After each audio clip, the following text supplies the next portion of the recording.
हाय leaders, नमस्कार।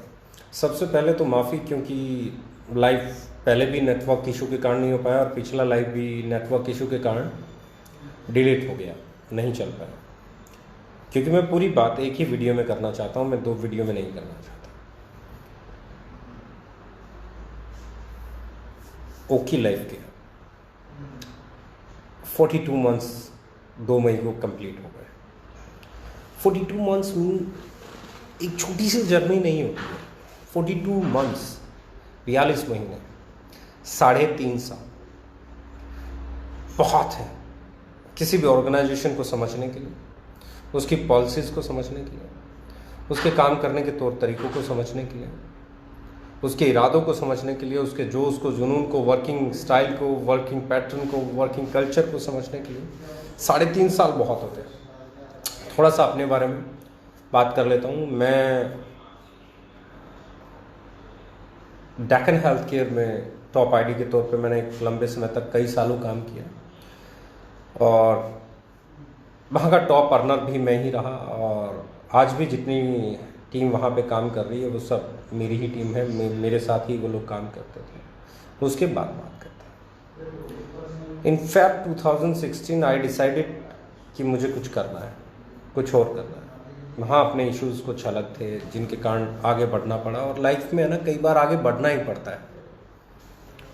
पीछे आपके पास क्या है उसको छोड़ के आगे बढ़ना ही पड़ता है। मुझे आगे बढ़ना था, तो मैंने लगभग फरवरी 2016 में RMCL को स्टार्ट किया। और RMCL फरवरी 2016 या फरवरी लास्ट में लगभग जब हमने वहाँ काम शुरू किया तो देखा कि बड़े सारे चैलेंजेस हैं। जब हमने वहाँ काम शुरू किया था, प्योर जनरेशन प्लान था, प्रोडक्ट का प्राइस बहुत कंट्रोल्ड था, प्रोडक्ट की रेंज ठीक ठाक थी। पर जैसे ही हमने काम शुरू किया, एक बड़ा इवेंट किया, मेरे साथ बहुत सारे लोग उस कंपनी से आए हुए हैं, काम करते हैं, तो वो अच्छे से जानते हैं कि वहाँ पे क्या क्या बातें हुई। बहुत लोग, बहुत अच्छे अच्छे लीडर्स वहाँ से, जब वो कंपनी बाद में बंद हुई, कई साल के बाद मेरे साथ आए और मेरे साथ आज काम कर रहे हैं। तो 2-2.5 महीने के अंदर ही सिचुएशन समझ में आने शुरू हो गई। प्लान चेंज करना शुरू कर दिया। वो जनरेशन प्लान से बाइनरी प्लान की तरफ जा रहे थे, कैरी फॉरवर्ड, और प्रोडक्ट के प्राइसेस बदल रहे थे, सर्विसेज बिल्कुल ख़त्म हो गई थी, कहीं माल पहुंच रहा था, पहुंच ही नहीं रहा था। इनफैक्ट वो 25 तरह के चैलेंजेस आए। तो आई डिसाइडेड 2.5 महीने के अंदर मैंने बोला कि नहीं, मैं नहीं कर पाऊँगा। ना कोई अच्छा बिजनेस, बहुत बड़ा बिजनेस हमने किया था तब तक, ना कोई पे आउट बना था। हाँ, एक चीज़ ज़रूर थी, एक बड़ा सवाल ज़रूर उठ गया था कि लगातार इतने साल किसी एक कंपनी में रहने के बाद किसी कंपनी को 2.5 महीने में छोड़ देना बहुत बड़ा क्वेश्चन मार्क लगा देता है आपकी स्टेबिलिटी पे, आपकी क्रेडिबिलिटी पे। तो बहुत सारे लोगों ने मुझे समझाया, उस कंपनी के डायरेक्टर्स ने भी बात करने की कोशिश की, दूसरे लीडर्स ने भी बात करने की कोशिश की, बहुत सारे और दोस्तों ने बात की। इंडस्ट्री में बहुत सारे लोगों ने कहा कि ये क्या कर रहे हो, इमेज ख़राब हो जाएगी। मैंने कहा कंपनी छोड़ने से इमेज ख़राब नहीं होगी, गलत कंपनी अगर मैं करता रहा तो इमेज ख़राब हो जाएगी। परवाह नहीं की क्या होगा क्या नहीं होगा, मैंने उस कंपनी को क्विट किया। वो शायद सबसे बड़ा सेटबैक था, वो शायद मेरे लिए सबसे बड़ा टर्निंग पॉइंट था जब मुझे सोचना था कि अब क्या। क्योंकि मैक्सिमम लोग किसी न किसी कंपनी को पसंद करने के बाद पिछली को छोड़, मैंने पिछली छोड़ दी थी और कोई कंपनी मुझे पसंद नहीं आ रही थी। इस सिलसिले में मैं कई इंटरनेशनल कंपनीज, कई इंडियन कंपनीज के साथ बैठा जिनको मैं आज बहुत अच्छी कंपनी मानता हूँ। मैं तब भी बहुत अच्छी मानता था, इसलिए मैं उनके साथ बैठा। बहुत अच्छी अच्छी कंपनीज थी। अगर मैं बात कर रहा हूँ, इंडिया की सबसे बड़ी कंपनीज भी शामिल थी, वर्ल्ड की सबसे बड़ी कंपनीज भी शामिल थी। मैंने सबको समझने की कोशिश की, मैं सबके साथ बैठा, बहुत कुछ उन लोगों से सीखने को मिला, बहुत सारी चीज़ें मुझे समझ में आ रही थी। पर एक सवाल जो था उसका जवाब मुझे नहीं मिल रहा था, और वो सवाल ये था कि डायरेक्ट सेलिंग में कंपनी टू कंज्यूमर होने के बावजूद प्राइस महंगे क्यों रह जाते हैं। एक आइडियोलॉजी, एक चुभन, एक टीस, एक दर्द एज ए लीडर मेरे जहन में था। उस सवाल का जवाब ढूंढा ढूंढा ढूंढा ढूंढा, कहीं नहीं मिला। तब मैंने डिसाइड किया कि नहीं यार, अब कुछ अलग किया जाए, अब वो किया जाए जो दिल चाहता है। क्योंकि राइट नाउ जो डेंट लगना है लग गया। जो इमेज पे धब्बा लगना है लग गया, क्योंकि आप 2.5 महीने में किसी कंपनी को छोड़ रहे हो, इससे बड़ा धब्बा कुछ नहीं हो सकता। यहाँ आप टॉप पे बैठे हो, टॉप से आप पाताल में चले गए हो, ग्राउंड जीरो पे भी नहीं हो और नीचे चले गए हो, तो इससे बड़ा आपको कोई धब्बा लग नहीं सकता। तो इमेज पे जो डेंट आना था आ गया था। मैंने सोचा कि अब कुछ ऐसा किया जाए जो कंज्यूमर फ्रेंडली हो, अब कुछ ऐसा किया जाए जो मैं सवाल ढूंढ रहा हूँ उसका जवाब देने वाला हो। तो बहुत सारी टीम के साथ बैठा, तो अपनी टीमों से बात हुई, मैंने कहा कि भाई ऐसा ऐसा इरादा है कि प्रोडक्ट ऐसे रखेंगे, ये रखेंगे, वो रखेंगे और इस तरीके से चलेंगे। तो लोगों ने बोला ठीक है शुरू कीजिए। मैंने कहा ऐसे नहीं, जल्दबाजी नहीं होगी, it will take some time, क्योंकि रातों रात आप एक अच्छी ऑर्गेनाइजेशन नहीं बना सकते। आपको पहले डिसाइड करना होगा क्या करना है क्या नहीं करना है, डूज एंड डोंट्स आपको बनाने पड़ेंगे, बहुत सारी चीज़ें आपको तय करनी पड़ेंगी। तो हम लोगों ने लगभग 6 महीने का समय लिया इस डिसीजन तक जाने में कि अब आगे क्या करना है। 2 नवंबर 2016 ओके लाइफ केयर बनी और मैं अपने मिशन पे लग गया। Mission consumer empowerment, mission distributor friendly, mission direct sellers के लिए एम्पावरमेंट। अब ये चीज़ें आसान नहीं थी। जब हमने शुरू किया तो बहुत सारे लोग बोलते थे ऐसे नहीं होता है, इतनी कंपनियां आती हैं, इतनी चली जाती हैं, इतनी कंपनियां बन जाएंगी, बंद हो जाती है, ये हो जाता है, वो हो जाता है। अरे DK सारन जी के साथ कहाँ जा रहे हो, 2.5 महीने में तो कंपनी बदल ली थी, पिछली उससे पिछली भी छोड़ दी थी, पिछले 2.5 महीने में एक डेक्कन हो गई, डेक्कन छोड़ी, चाहे कितने ही साल की उससे लोग भूल जाते हैं, पर डेक्कन छोड़ी, 2.5 महीने के अंदर RMCL छोड़ी, 2.5 महीने में 2 कंपनियां छोड़ दी, तीसरी का क्या भरोसा। हज़ारों सवाल उठे, हज़ारों सवाल होने भी चाहिए थे, बहुत ज़रूरी थे ये सवाल, क्योंकि ये आपको चैलेंज देते हैं। जब तक आपके पास चैलेंज आएगा नहीं, आप एक्सेप्ट क्या करोगे, कुछ भी नहीं।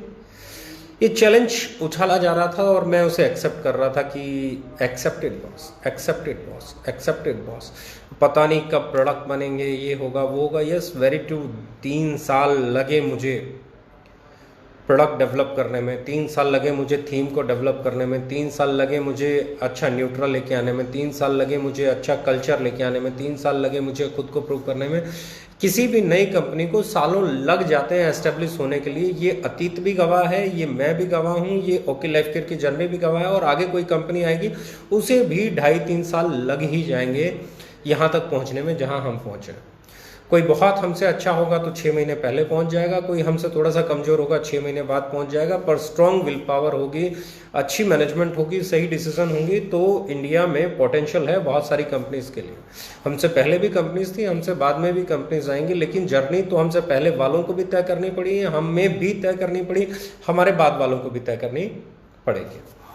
तो ये एक चीज़ थी। और बहुत सारे सवाल आए जब हम लोगों ने प्रोडक्ट लॉन्च करने शुरू किए, प्रोडक्ट मार्केट में कंपेयर लोग करने लगे, एक अलग सा मोमेंटम बनने लगा, लोग एक दूसरे से शेयर करने लगे अपनी अपनी बातें। अरे यार उसने देखो इतने रुपए में ये कर दिया, उसने देखो इतने रुपए में ये प्रोडक्ट ले आया, उसने ये कर दिया, इसने वो बातें चल पड़ी मार्केट में। और मैं हमेशा कहता हूँ direct selling is a mouth publicity business. जब आपके बारे में बातें होंगी तो इसका मतलब आप बिजनेस में हो, जब आपके बारे में बातें होना बंद हो जाती हैं तो आप इस बिजनेस से बाहर हो जाते हो, क्योंकि ये बिजनेस है जो माउथ पब्लिसिटी चलता है, ये बिजनेस माउथ पब्लिसिटी से चलता है। तो अब हम लोग पहले साल की बात करें, दहिया साहब आए, बहुत चैलेंजेस थे क्योंकि बहुत कुछ बनाना होता है। एक प्रोडक्ट के साथ शुरू किया, दूसरा, तीसरा, चौथा, पांचवा, कुछ सही प्रोडक्ट भी लॉन्च हुए, कुछ हमने शुरुआत में रसगुल्ले, गुलाब जामुन, रस, स्प्रिंग रोल्स, इस तरह की चीज़ें भी ट्राई की, जिसका हमें एक्सपायरी में भारी नुकसान भी उठाना पड़ा और फिर हमें प्रोडक्ट लाइन को भी करेक्ट करना पड़ा। तो बहुत सारे चैलेंजेस थे। और जैसे जैसे हम आगे बढ़ रहे थे एक चीज़ बढ़ रही थी, वो थी कॉन्फिडेंस। और हमारे लीडर RR दैया जी, लेट मिस्टर RR दैया जी, जो आज हमारे बीच में फिजिकली नहीं है, वैसे तो उनकी दुआएं, उनका आशीर्वाद हमेशा ही हम पे रहता है। तो उन्होंने वो एक लाइन बोलते थे कि आने वाले समय में ओके लाइफ केयर बहुत बड़ी होने वाली है और बड़ी बड़ी कंपनियों से लीडर आके ओके लाइफ केयर में शामिल होने वाले। ये कहते थे, वो हमेशा कहते थे। हमने पहला साल तय किया, हमारे पास चंद प्रोडक्ट थे, हम गिने चुने प्रोडक्ट थे, बहुत अच्छा वेयर हाउस भी नहीं बना था तब तक, क्योंकि काम चल रहा था, बिल्डिंग का कंस्ट्रक्शन चल रहा था, स्टाफ भी बहुत लिमिटेड था, तो हमारा एक्सपोजर बहुत लिमिटेड था। नेक्स्ट ईयर हम लोगों ने चीज़ों को बड़ा किया, बहुत सारे प्रोडक्ट लॉन्च किए, टर्नओवर थोड़ा सा और बढ़ा, पर जो असली चीज़ बढ़ाई हमने वो बढ़ाई हमारी विल पावर। प्रोडक्ट लॉन्च करते जाना है, हमारा बिजनेस ऊपर भी गया नीचे भी गया, पर हमने हमारे प्रोडक्ट लॉन्च करने की स्पीड को कभी कम नहीं किया।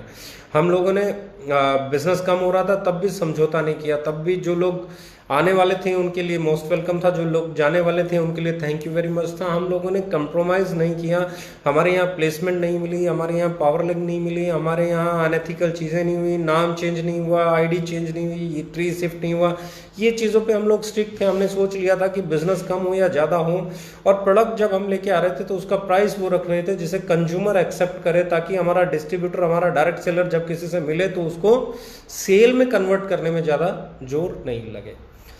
जब हम थोड़ा सा मूव करने लगे, जब हम थोड़ा सा ऊपर चढ़ने लगे, जब हमारी थोड़ी सी नाम होने लगा, जब हमारा थोड़ा सा टर्नओवर बढ़ने लगा, तो अब असली खेल शुरू हुआ। अब खेल शुरू हुआ प्रोडक्ट पे। हमारे प्रोडक्ट टारगेट किए गए। प्रोडक्ट को टारगेट कैसे किया गया? प्रोडक्ट को टारगेट किया गया, सस्ता है, घटिया होगा, सस्ता है, मारुति और मर्सिडीज में फ़र्क होता है, और न जाने कितनी ऐसी बातें हुई जिसमें सीधे सीधे ये क्रिटिसाइज किया जा रहा था कि ये सस्ता नहीं बेच रहे, घटिया बेच रहे हैं।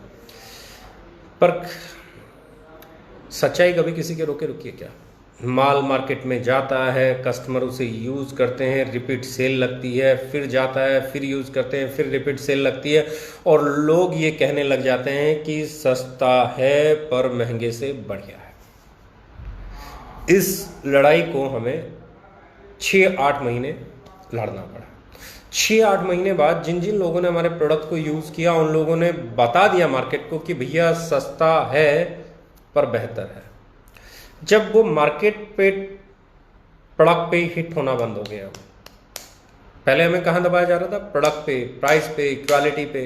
जब हम प्रोडक्ट, प्राइस, क्वालिटी पे नहीं दबे, जब हम प्रोडक्ट, प्राइस और क्वालिटी पे नहीं दबे, तो अब बात आई अगले लेवल पे, क्योंकि हम भी लेवल क्रॉस कर रहे थे, तो कंपटीशन का लेवल भी बढ़ रहा था। जैसे जैसे आप गेम खेलते हो, मैच फाइनल की तरफ बढ़ता है, तो और ज़्यादा कंपटीशन बढ़ जाता है।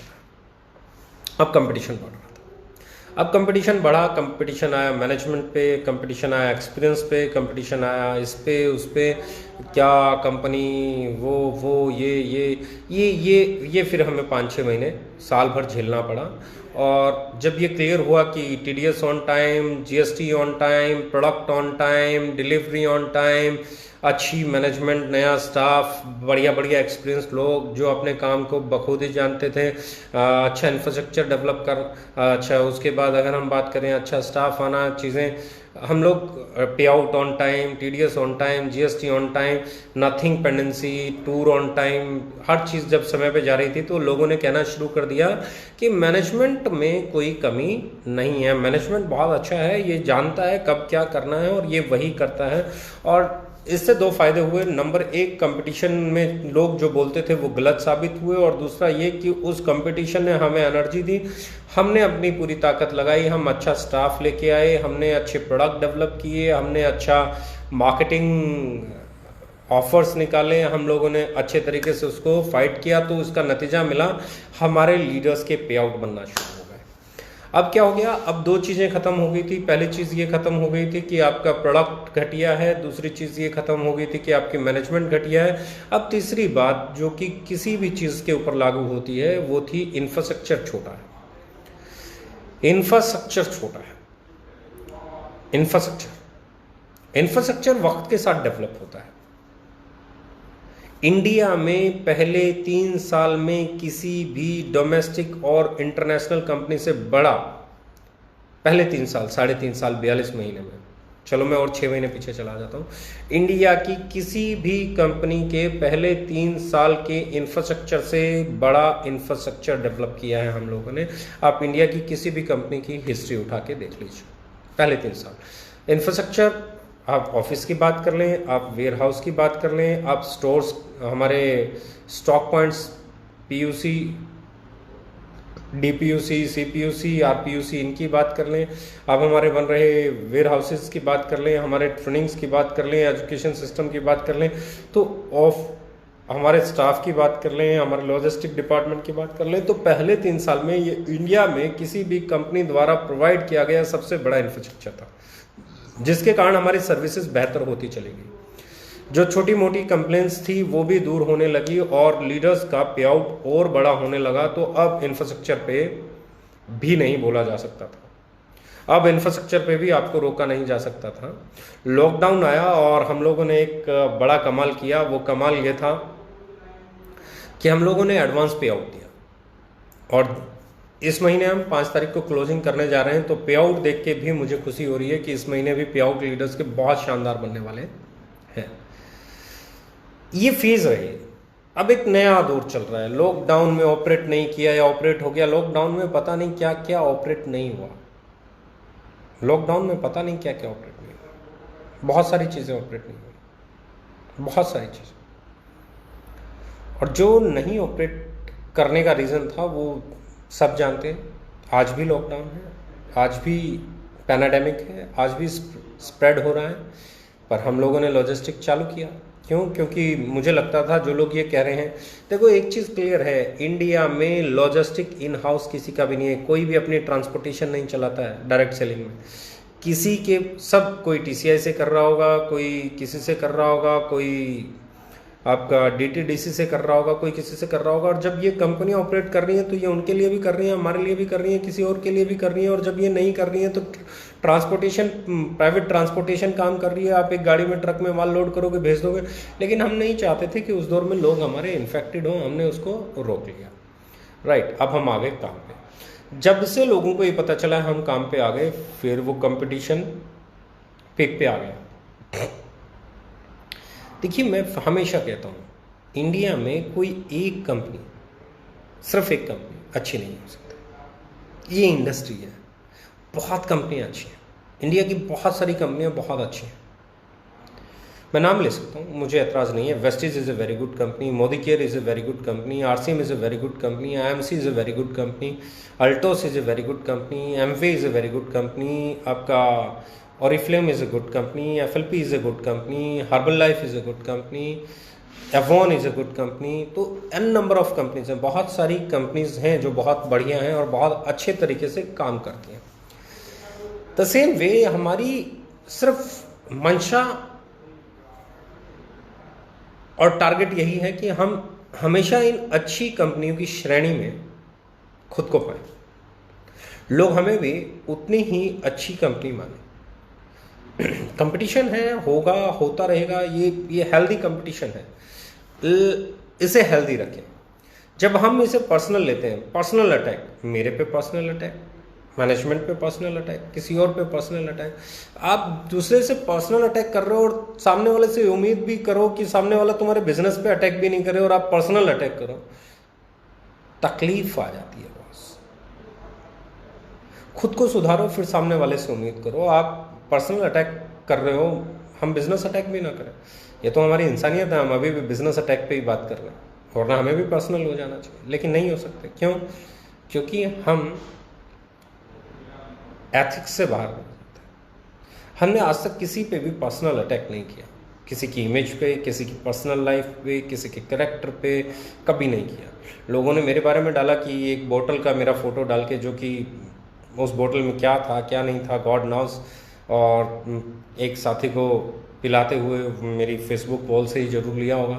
लेकिन अब उन्हें कौन बताए वो था क्या। जो लोग मुझे जानते हैं, दोस्त, आपकी कंपनी में बहुत सारे लीडर्स मुझे बहुत सालों से जानते हैं, उनसे पता कीजिए क्या डीके सारण ड्रिंक करता है, पता चलेगा। लेकिन अगर ये आपके लिए क्राइटेरिया है कि आपका सीईओ, आपका डायरेक्टर, आपका एमडी, आपकी मैनेजमेंट शराब ना पीने वाली हो, तो ये बहुत अच्छा है, आई लाइक इट। पता कीजिए आपकी कंपनी के डायरेक्टर, आपकी कंपनी के मैनेजमेंट वो तो नहीं पीते हैं। अगर पीते हैं तो क्या आप उनके बारे में ऐसा डालने की हिम्मत करेंगे? नहीं। क्यों? नहीं कर पाएंगे। क्यों? बाइस्ड हो जाते हैं। अपना बुरा भी सही है और दूसरे का सही भी बुरा है, इससे ऊपर उठना पड़ेगा बस। किसी ने पीछे मेरा एक फ़ोटो डाला वीडियो में से निकाल के, एक लड़की के साथ। अरे भाई, मैं म्यूज़िकल वीडियोस करता हूँ, मेरे म्यूज़िकल वीडियोस हैं, उसमें बहुत कुछ मिल सकता है। अगर आम बात करें, किसी हीरो की 50 हीरोइन रही हों अलग अलग फिल्मों में, तो उसके तो आपको पता नहीं क्या कहते हैं। खैर एनीवेज, मुझे फ़र्क नहीं पड़ता। मैं सिर्फ ये कहना चाहता हूँ कि हमें इन चीज़ों से ऊपर उठना होगा। आप जितना पर्सनल अटैक कर सकते हैं कर लीजिए। हम एक ही चीज़ करेंगे, वो है और अच्छे प्रोडक्ट लाएंगे, और सही प्राइस पे लाएंगे, और सही तरह से मार्केट करेंगे, लोगों तक पहुंचेंगे, लोगों तक अपनी सोच को पहुंचाएंगे। क्योंकि हम 130 करोड़ भारतीय लोगों के लिए काम करते हैं और 42 महीने में हमने 42 मंथ्स में एक ही चीज़ सीखी है। अगर कंज्यूमर आपके साथ जुड़ गया, अगर कस्टमर आपके साथ कनेक्ट हो रहा है, तो आपको कोई हरा नहीं सकता। आपकी मार्केट बहुत छोटी है दोस्त, बहुत छोटी मार्केट है। जिस मार्केट में आप काम कर रहे हैं वो बहुत छोटी है, वो डायरेक्ट सेलर्स की मार्केट है। मैं जिस मार्केट को टारगेट करके काम कर रहा हूँ वो मार्केट बहुत बड़ी है। वो मार्केट है जहाँ हिंदुस्तान लीवर काम करता है, वो मार्केट है जहाँ डाबर काम करता है, वो मार्केट है जहाँ हिमालय काम करता है, वो मार्केट है जहाँ आईटीसी काम करती है, वो मार्केट है जहाँ पतंजलि काम करती है, वो मार्केट है जहाँ सफोला काम करता है, यानी कि मोरक्को आपका वो मार्केट है जहां फॉर्चून अडानी ग्रुप काम करता है। वो मार्केट अलग मार्केट है, आपकी मार्केट अलग मार्केट है। मेरी और आपकी मार्केट में हाँ ये एक जरूर है, जब मेरे प्रोडक्ट का प्राइस, उसका मार्केटिंग प्लान लोगों के पास जाएगा, जब वो लोग उसे कंपेयर करेंगे तो डिस्ट्रक्ट हो सकते हैं। I do agree that. अपनी अच्छी एजुकेशन दो, अपनी अच्छी ट्रेनिंग प्रोग्राम्स दो, अपने लोगों को अपने तरीके से चलाओ। कंपटीशन है बॉस, प्राइस का कंपटीशन, प्रोडक्ट का कंपटीशन तो इस दुनिया में सबको लड़ना पड़ेगा। रिलायंस को भी लड़ना पड़ेगा, एयरटेल को भी लड़ना पड़ेगा, आइडिया को भी लड़ना पड़ेगा, वोडाफोन को भी लड़ना पड़ेगा, सबको लड़ना पड़ेगा। और जो लड़ने में सक्षम है वही टिकेगा। इसके लिए अनएथिकल प्रैक्टिसेस अगर करना हम शुरू कर देंगे तो मुझे लगता है हम इंडस्ट्री का, अपना, एक दूसरे का, रिलेशंस का, बहुत सारी चीज़ों का लॉस करेंगे। रही बात धमाके की, तो धमाके की बात तो ये है सर कि अभी हम लोगों ने जिस सीरीज को चालू किया है, फर्स्ट वीक जून तक हम एक बहुत बड़ी प्रोडक्ट रेंज लेके आने वाले हैं, बहुत बड़ी। आज भी एक प्रोडक्ट लॉन्च होने वाला है, पोस्टर आने वाला है। आज से 7 दिन के बाद मार्केट में हमारे 1 बाय 1 7 से 10 दिन के अंदर 1 बाय 1 प्रोडक्ट आना शुरू हो जाएंगे। हमारा टारगेट आज भी हमारा प्रोडक्ट है, हमारा टारगेट आज भी हमारा कस्टमर है, हमारा टारगेट आज भी हमारा डायरेक्ट सेलर है। जब तक हमारे डायरेक्ट सेलर का पे आउट बढ़ रहा है, मैं हमेशा कहता हूँ सर, एक क्लास में 100 बच्चे हैं, 100 के 100 मेरिट नहीं ला सकते। 100 के 100 बच्चे 90% नहीं लेके आ सकते, 95, कुछ बच्चे 99% ले आएंगे, कुछ बच्चे 98 ले आएंगे, कुछ 97, कुछ अबाउ 90, कुछ अबाउ 80, कुछ अबाउ 70, कुछ अबाउ 60, कुछ अबाउ 50, कुछ अबाउ 40, कुछ 33 प्लस समथिंग लेके आएंगे और पास हो जाएंगे, और कुछ बच्चे उसी क्लास में फेल भी हो जाएंगे। ये बिल्कुल नीचे से बॉटम लाइन से बात करता हूँ। तो सेम वे किसी भी कंपनी में कुछ लोग बहुत बेहतरीन ग्रोथ करेंगे, कुछ लोग 95%, 98% वाला परफॉर्मेंस देंगे, उनके पे आउट बहुत तेज़ी से ग्रो करेंगे, उनका पे आउट बहुत बड़ा बनेगा। कुछ लोगों का उनके बाद उनका नंबर रहेगा, कुछ का उनके बाद नंबर रहेगा, कुछ का उनके बाद नंबर रहेगा। कुछ बच्चे सिर्फ पास होंगे कि उनका घर चले, इतना ही कमा पाएंगे, लेकिन कुछ लोग इतना भी नहीं कमा पाएंगे जो उनका घर चल सके। अब ऐसे में सबसे बड़ी चीज़ जो मैं बात कर रहा हूँ वो ये है कि जो बच्चे अपना घर नहीं चला सकते, जो डायरेक्ट सेलर, जो डिस्ट्रीब्यूटर अपना घर नहीं चला सकते, अगर वो अफोर्डेबल प्रोडक्ट में, मार्केट प्राइस पे प्रोडक्ट खरीद रहे हैं, तो एक चीज़ का सेटिस्फेक्शन उनको जरूर रहेगा कि उनका एक पैसा नहीं लगा। और यही एवरेज किसी भी कंपनी में लागू होती है। महंगे प्रोडक्ट वाली कंपनी में भी यही एवरेज लागू होगी, वहाँ पर भी यही होगा। कुछ लोगों के पे आउट बहुत बड़े बनेंगे, तमाशा भी होगा।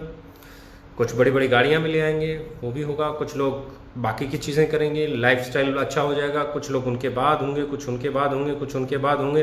कुछ वहाँ पे भी अपना घर नहीं चला पाएंगे, और कुछ वहाँ पे भी ऐसी पोजीशन में होंगे कि वो वहाँ पे पास ही नहीं हो पा रहे होंगे, कई सालों से पास नहीं हो पा रहे होंगे। लेकिन वहाँ एक पेन रहेगा कि वो पास होने के प्रयास में हर रोज़ महंगा प्रोडक्ट खरीद रहे हैं। वो हर रोज ट्यूशन फीस पे कर रहे हैं। हमारे यहाँ क्या, वो ट्यूशन फीस नहीं है।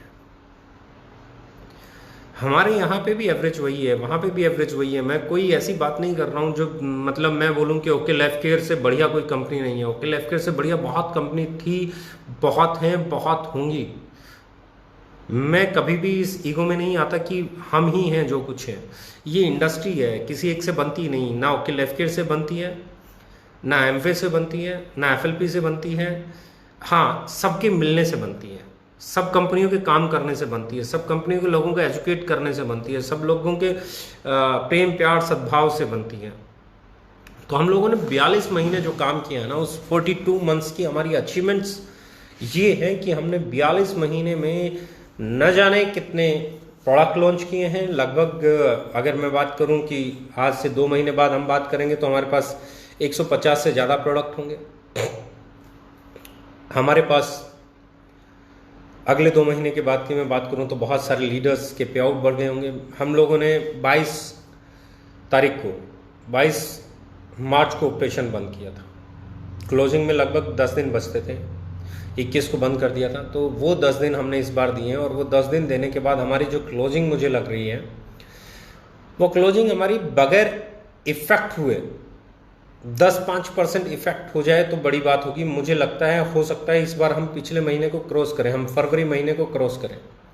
तो हमारी जो ग्रोथ है वो इस बात पे डिपेंड करती है कि हमारा प्रोडक्ट कितना सही है। लॉकडाउन में पिछले 10 दिन से जो बिजनेस हो रहा है, मुझे नहीं लग रहा कि हम इन्फेक्टेड हुए। पिछले 7-8 दिन के बिजनेस में हम इन्फेक्टेड नहीं हुए। हमारी सेल एज इट इज़ आ रही है। हमारी सेल एज इट इज़ आने का मतलब है कि हमारे प्रोडक्ट का कंज्यूमर डेवलप्ड है, हमारे प्रोडक्ट की एक्सेप्टेंस है, लोग चाहते हैं कि हमारा प्रोडक्ट मिले। बहुत सारी कंपनियों के टर्नओवर गिरे हैं, किसी का 10% गिरा होगा, किसी का 50% गिरा होगा, किसी का 70% गिरा होगा। मैक्सिमम कंपनीज के टर्नओवर गिरे हैं, पर पिछले 7 दिन से हम लोग देख रहे हैं कि हमारा टर्नओवर वही एवरेज चल रहा है जो पहले चलता था, और ये एक बहुत बड़ी बात है। बहुत सारे लोग अब बातें कर रहे होंगे जी ये ओके लाइफ केयर वो, अरे भैया ओके लाइफ केयर को 42 महीने हो गए हैं। अगर बात करनी है तो बात करो, क्या ओके लाइफ केयर में 42 महीने में पे आउट लेट हुआ? नो। क्या कोई अचीवमेंट हुई किसी की नहीं दी? नो। क्या टीडीएस नहीं मिला? ऐसा भी नहीं बोल सकते। क्या जीएसटी नहीं मिली? ऐसा भी नहीं बोल सकते। क्या प्रोडक्ट की क्वालिटी घटिया थी? ऐसा भी नहीं बोल सकते। क्या प्लान में पैसा नहीं बनाया लोगों ने? क्या लोगों को डिस्ट्रीब्यूशन में पे आउट नहीं बने? क्या लोगों ने अचीवमेंट्स नहीं ली? ऐसा भी नहीं बोल सकते। क्या कंपनी का एजुकेशन सिस्टम कमजोर है? ऐसा भी नहीं बोल सकते। क्या डीके सारन को काम करना नहीं आता, गलत सीईओ है? ऐसा भी नहीं बोल सकते। क्या कंपनी वन मैन आर्मी है? ऐसा भी नहीं बोल सकते, क्योंकि लॉजिस्टिक अलग इंडिपेंडेंट डिपार्टमेंट है, अकाउंट अलग डिपार्टमेंट है, ऑपरेशन अलग डिपार्टमेंट है, सीआरएम अलग डिपार्टमेंट है, प्रोडक्ट एंड ट्रेनिंग अलग, सबके अलग अलग हेड्स है। तो जब आप ऐसा कुछ नहीं बोल सकते तो खुद को और इस इंडस्ट्री को झूठ बोल के शर्मिंदा ना करें।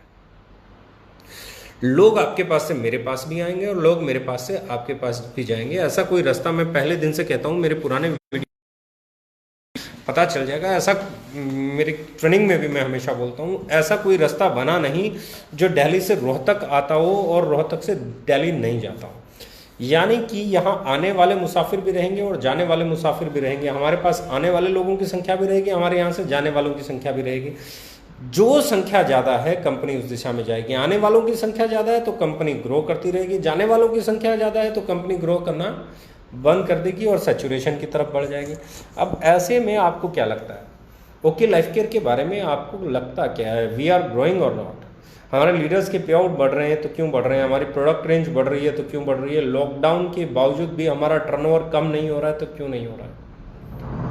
ये बहुत सारे सवाल हैं जिनके जवाब ढूंढने पड़ेंगे। ये बहुत सारे सवाल हैं जिनके जवाब जिन जिन को मिलते चले जाएंगे वो ओके लाइफ केयर की तरफ आते चले जाएंगे। हम लोगों ने कुछ चीज़ों पे बहुत बेहतरीन काम किया। लॉकडाउन में भी हमारे पास 3 नए बहुत शानदार लोग, 3 हायर पोजीशंस के 3 लोगों ने ज्वाइन किया है, और ये हमारी अच्छी चीज़ है कि हम कल की तैयारी आज करते हैं। लॉकडाउन में भी हम लगे हुए हैं कि लॉकडाउन के बाद जो माहौल होगा उस माहौल के लिए हमें क्या तैयार करना है, उसके लिए तैयारी हम आज कर रहे हैं। एक प्रोडक्ट और हम लॉन्च करने वाले हैं और उस प्रोडक्ट का नाम मैं अभी ऑर्गेनिक और हर्बल 2 लिक्विड्स डेवलप कर रहे हैं, जिन्हें आप पानी में डालेंगे और आपका फ्रूट और वेजिटेबल क्लीन हो जाएगा। कुछ समय के लिए उसे मैं छोड़ देंगे और एडिबल ग्रेड का रहेगा, 100% ऑर्गेनिक और 100% हर्बल रहेगा। 2 ग्रेड लेके आ रहे हैं, दोनों के प्राइस अलग अलग हैं, ऑर्गेनिक का अलग है, हर्बल का अलग है। तो we are working on such products जो इस वक्त की डिमांड है। आपको कंपटीशन करना है तो यहाँ आइए, सेल पे कंपटीशन कीजिए, मार्केटिंग पॉलिसीज पे कंपटीशन कीजिए, एजुकेशन पे कंपटीशन कीजिए। क्या रखा है बॉस? आपको क्या लगता है? आप बोलते रहेंगे, हम नहीं बोल रहे हैं। क्या होगा उस दिन जिस दिन हम भी बोलेंगे? क्या आपको लगता है कि हमारे पास बोलने के लिए विषय नहीं है, सब्जेक्ट नहीं है, चीज़ें नहीं है? सब कुछ है और बहुत अच्छे से है, बहुत अच्छे से टारगेट करना भी आता है, बहुत अच्छे से अपनी चीज़ों को प्रूव करना भी आता है, लेकिन नहीं करना चाहते क्योंकि हम इस इंडस्ट्री का, आपकी कंपनी का, हमारी कंपनी का, हम सब कंपनियों की बेहतरी चाहते हैं, क्योंकि एक एक कंपनी जो ग्रो करती है वो इंडस्ट्री को ग्रो कराती है। तो लेट्स दोस्त, फिर मैं बोल रहा हूँ कि हाथ मिलाओ और एक साथ आगे बढ़ो। जो हमारे साथ आना चाहते हैं वो हमारे साथ आ जाएंगे, जो आपके साथ काम करना चाहते हैं वो आपके साथ कर लेंगे। और ये किसी भी कंपनी के लिए मैं बोल रहा हूँ, ये ओपन मार्केट है, ये किसी की बंधुआ मजदूरी थोड़े ना। आप किसी को सैलरी आप देते नहीं, किसी को सैलरी मैं देता नहीं। जो सेल करता है वो सेल का कमीशन लेके जाता है, तो ये उसकी चॉइस है, वो किसका माल बेचेगा। उसके पीछे क्रिटिसिज्म, उसके पीछे बुराई, उसके पीछे बदनामी अगर आप लोग डाल रहे हैं तो मैं लाख कोशिश करूं अपने लीडर्स को रोकने की, उनको आपका जवाब देना पड़ेगा। और मैं नहीं चाहता मेरी लीडरशिप को, मेरी टीम को, मेरे लोगों को आपको जवाब देना पड़े और मैं उन्हें रोकता रहूं। और बार बार रोकने से क्या होता है, मैं अपने लीडर्स को बार बार रोकने की कोशिश करता हूं, वो रुक जाते हैं, फिर आप में से कोई कुछ कहता है, फिर वो जवाब देते हैं। फिर बहुत सारे लोग मुझे भी मैसेज डालते हैं, जी आपके लीडर ऐसा करते हैं। अरे भैया, आप अपने सीनियर्स को देखिए, आप अपनी कंपनी के लीडर्स को देखिए, उन्हें रोकिए। मैं फिर रिक्वेस्ट कर रहा हूँ, उन्हें रोकिए, क्योंकि ये इंडस्ट्री बड़ी बनानी है तो आपको प्रोडक्ट पे, प्राइस पे, डिस्ट्रीब्यूशन पे, एजुकेशन पे ही फोकस करना पड़ेगा। और मेरी ताकत एक ही है, हमारी कंपनी की ताकत एक ही है, वो यही है कि हम एक इंटेंशन के साथ काम करते हैं। हम एथिक्स के साथ समझौता नहीं करेंगे, हम कंज्यूमर एम्पावरमेंट पे काम करेंगे, हम सही कीमत पे सही प्रोडक्ट डिलीवर करते थे, करते हैं, करते रहेंगे। जैसे जैसे हमारी बाइंग कैपेसिटी बढ़ेंगी, हम आगे चल के प्राइसेस और कम करने का प्रयास कर रहे हैं। और अगला जो हमारा कदम होगा वो और स्पाइसेस पे होने वाला है, क्योंकि अब हम स्पाइसेस की पैकिंग आगे चल के चेंज करने वाले हैं। आगे चेंज करके पाउचेस में लेके आएंगे और उसका प्राइस जो है उसको कोशिश करेंगे कि वो ट्रेडिशनल प्राइस के करीब आ जाए हमारी स्पाइसेस पे। और भी बहुत सारी चीज़ों पे काम चल रहा है, बहुत सारे प्रोडक्ट पे काम चल रहा है। अब जो हम प्रोडक्ट और ब्रांडिंग कर रहे हैं, वी आर डेवलपिंग। अब अगर मैं बात कर रहा हूं तो हम वो प्रोडक्ट डेवलप कर रहे हैं जो प्रोडक्ट इंटरनेशनल मार्केट को ग्रैब करने वाले हों। अब हम वो रेंज डेवलप कर रहे हैं जिनसे आप एमएनसी से टक्कर ले सकें, जिनसे आप इंडिया से बाहर जब जाएं तो आपके प्रोडक्ट को बाजू में रख के मतलब एक प्रीमियम फील आए और आप कहो कि यार आपका प्रोडक्ट उस इंटरनेशनल कंपनी से अच्छा है। तो अभी हमारा टारगेट है इंटरनेशनल मार्केट को ग्रैब करना। हमने इंडियन मार्केट की नब्ज को समझा है, इंडियन मार्केट को बढ़िया प्रोडक्ट दिए हैं, लेकिन हम 2020-21 में जो पॉलिसीज बना रहे हैं, हमारा टारगेट है 2021 में ग्लोबल थिंकिंग के साथ आगे बढ़ना और इंटरनेशनल मार्केट को कम्पीट करना। डोमेस्टिक को तो बट ऑब्वियस है हम कम्पीट कर रहे हैं, पर हमारा टारगेट है अब इंटरनेशनल मार्केट को कम्पीट करना। और वहाँ के लिए जो प्रोडक्ट रेंज हम लेके आने वाले हैं, जो प्रीमियम रेंज हम लेके आने वाले हैं, वो किसी भी इंटरनेशनल कंपनी के लिए बहुत बड़ा और कड़ा कंपटीशन देने वाली होगी। सो बिलीव मी, ये 42 महीने शानदार, ये 42 महीने बहुत फुल ऑफ एक्साइटमेंट, लोग रोकने की प्रयास 42 महीने किया। जब हमारे पास एक प्रोडक्ट था तब लोग रोकने लगे थे, आज हमारे पास लगभग 150 प्रोडक्ट हो जाएंगे 2 महीने के अंदर, तब भी लोगों का वही प्रयास है। बिजनेस एक ही चीज समझता है, वो ये कि कस्टमर आपके पास आ रहा है या नहीं आ रहा है। बिजनेस उसी का है जिसके पास कस्टमर है, बिजनेस उसका नहीं है जिसके पास बेचने के लिए सामान है। बेचने के लिए सामान तो कोई भी रख लेता है। आपको क्या लगता है मार्केट में खुलने वाली 1000 दुकानें 1000 के 1000 चल जाती हैं? चलती वही है जिस दुकान पे कस्टमर जाता है, वो नहीं चलती जो दुकान भरी हुई है।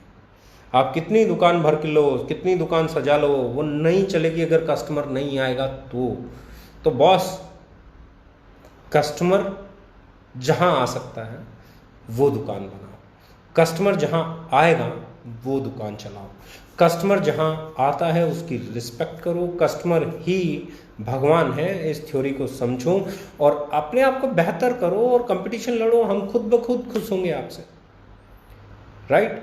तो आने वाले ये 42 महीने की जर्नी, अब हम बात कर रहे हैं अगले 24 महीने की जर्नी। अगले 24 महीने हम लोग ग्लोबल जाएंगे, हम लोग इंटरनेशनल प्रोडक्ट्स लॉन्च करने की तैयारी कर रहे हैं, हम लोग बहुत प्रीमियम क्लास प्रोडक्ट लॉन्च करने की तैयारी कर रहे हैं। हमारे 18 वेयर हाउसेस हम लोग ओपन करने की तैयारी कर रहे हैं। जैसे ही लॉकडाउन के बाद जो भी मूवमेंट आएगी, हमारे वेयर हाउसेस खुलना अभी भी शुरू कर देंगे, अभी भी हम लोग उसी पे काम कर रहे हैं, वेयर हाउसेस का काम करेंगे हम लोग।